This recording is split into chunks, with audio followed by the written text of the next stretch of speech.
Hello student, आप लोग कैसे होंगे? बहुत बेहतर होंगे। आवेश कूलॉम के नियम, इसी पर उस दिन भी चर्चा करें होंगे। ठीक, उस दिन भी इस विषय पर चर्चा करेंगे। तो चलते हैं, आज कुछ महत्वपूर्ण क्वेश्चन के बारे में बताएंगे जो आप लोग को बिहार बोर्ड में ये प्रश्न पूछा जाता है। ये पूर्ण प्रश्न, नाभिक क्या है? तो नाभिक यानी नल्स, नाभिक क्या होता है? ठीक, तो नाभिक क्या होता है? अपनी कक्षा में यानी मूल बिंदु पर स्थिर रहता है। नाभिक का अर्थ क्या होता है? केंद्र बिंदु। ठीक, नाभिक का अर्थ क्या होता है? केंद्र बिंदु। जैसे हम बता सकते हैं, यहाँ पर देखिए, ये जो आप लोग को है ना, ये क्या है? मान लो पृथ्वी गोल है। ठीक, पृथ्वी गोल है और यहाँ पर भी एक और गोल है, और इस जो बिंदु है ना, हमारा क्या कहलाएगा? नाभिक कहलाएगा। मूल बिंदु को क्या बोलते हैं? नाभिक बोलते हैं। ठीक, प्रत्येक पदार्थ, यहाँ देखो, प्रत्येक पदार्थ परमाणु का बना होता है। कोई भी पदार्थ आप समझ लो, परमाणु अणु से भी टूटकर परमाणु बनता है।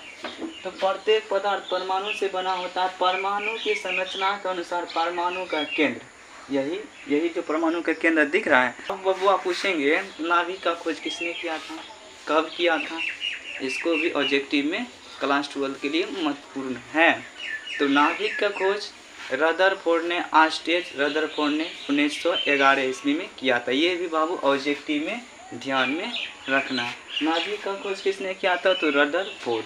ठीक, ये आप लोग को समझा दिए। ये क्या है? तुम्हारा मूल बिंदु है, और ये बोलता है जिसमें प्रोटॉन और न्यूट्रॉन रहते हैं। जिसमें प्रोटॉन और न्यूट्रॉन क्या होता है? प्लस। न्यूट्रॉन क्या होता है? उदासीन, एक ही जैसा होता है, उसको कोई चीज़ से मतलब नहीं है। ठीक, उसको धक्का दीजिए, उसको कोई मतलब नहीं है। ठीक, आज मान लो कि ये होता है इलेक्ट्रॉन। ये अपने इलेक्ट्रॉन चारों ओर घूमते रहता है बिन फालतू की तरह। ठीक, चारों ओर इलेक्ट्रॉन घूमता है, न्यूट्रॉन से कोई मतलब ही नहीं रखता। ठीक, अब मान लो कि तुम्हारे स्कूल में पढ़ते होंगे, कोचिंग में पढ़ते होंगे।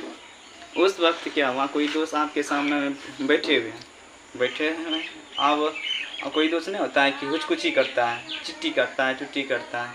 ठीक, उसी के कारण छुट्टी काटने के बाद हम लोग क्या हो जाते हैं? गुस्सा आ जाते हैं। ठीक, इसीलिए ये क्या है? ये न्यूट्रॉन है। न्यूट्रॉन अपने चारों ओर घूमते रहता है। ठीक, अब अगला, तो एक इलेक्ट्रॉन बराबर होता है 1.6 गुना 10⁻⁻19 कूलम होता है। ये ऑब्जेक्टिव के लिए सबसे महत्वपूर्ण क्वेश्चन पूछा जाता है।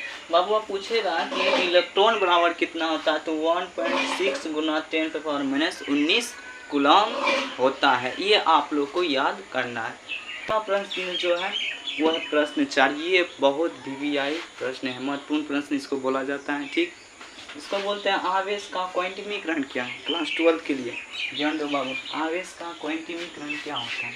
किसी भी भौतिक राशि के लिए इस प्रकार असतत यानी अनिश्चित पैकेटों में होने वाली क्रिया को आवेश का क्वांटमीकरण कहा जाता है। इसका एक सूत्र होता है। ठीक, इसको सूत्र में अगर हम लोग ध्यान में रखते हैं तो इसका सूत्र होता है Q बराबर प्लस माइनस NE। आप समझ लीजिए, Q बराबर प्लस माइनस NE का मतलब क्या होता है? बात तो ठीक है। ये क्या करता है? अपनी जो है ना पूरा इलेक्ट्रॉन ग्रहण करता है, जो है ना हाफ नहीं ग्रहण करेगा।